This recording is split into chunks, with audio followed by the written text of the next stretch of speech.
Have you ever been in a sales situation where you left the conversation like, oh, well, why did they not buy? Like, I was telling them how great my program is. Well, in today's video, I'm going to be discussing the power of active listening. So make sure you check that out.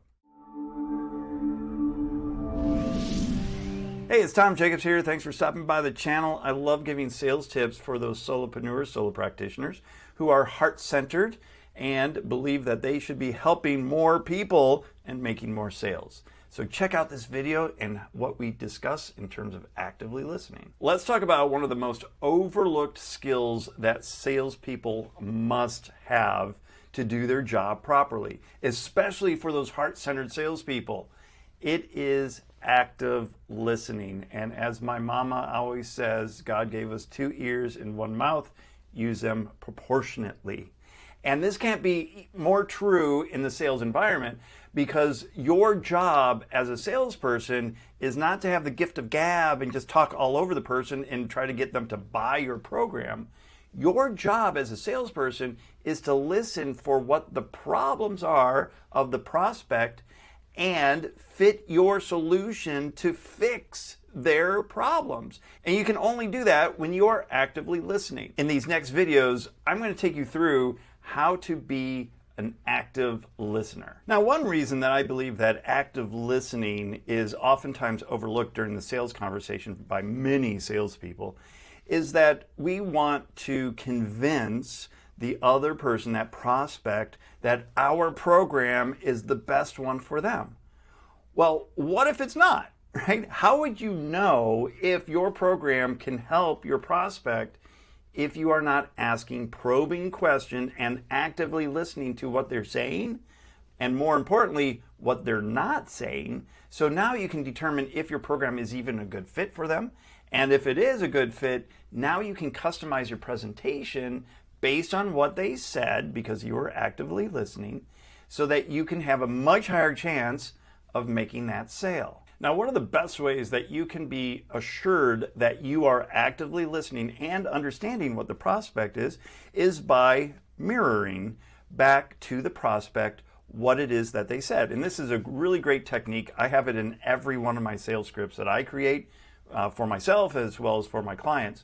And that is a section after you've done the probing and discovery. You've asked those what, why questions.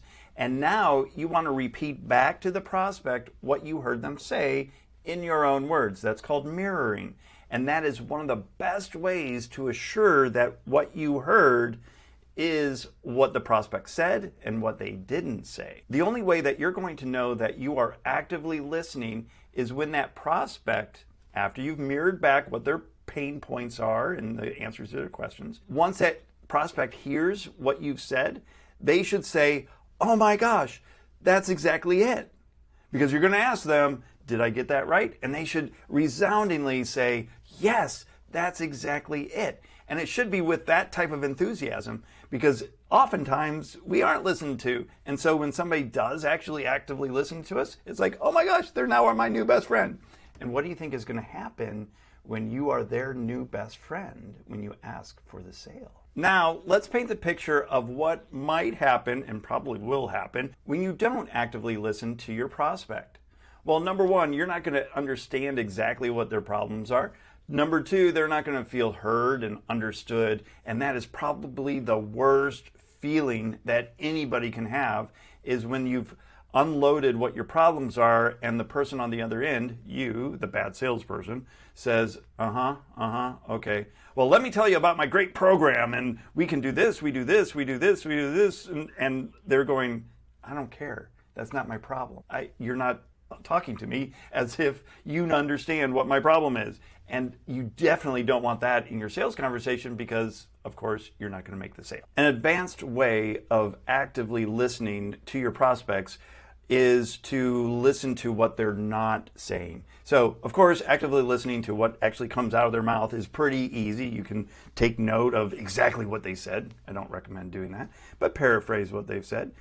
But what about the tonality of how they're saying what they're saying?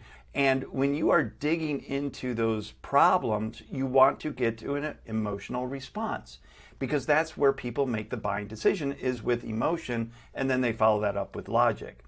Now, I don't mean to say that you should make people cry and get emotional during your sales presentations, but you should be listening for that and then dig deeper into the reason why they're getting emotional during those questions. And by doing that, you are truly actively listening to not only what they're saying, but how they're saying. Now, there's this old adage in sales that whoever's asking the more questions is in control of the conversation. And as a salesperson, you definitely need to be in control of that conversation, so you drive it to where you want it to go, which is making the sale. When you are actively listening, you now can spend more time just listening to the prospect and then just responding with more questions to dig deeper into what their pain points are, and then further establish all the reasons why your program can fix the problems that they've discussed. And the only way that you can do that is by actively listening throughout the entire conversation. And so when you look back at that conversation, 80% of the talking should be of the prospect and 20% should be of you asking the questions. I have a very special gift for you. If you'd like to double your sales, I have the 3 keys to making that happen, and it's in a nice little workbook. You can click the link down below and grab that right now.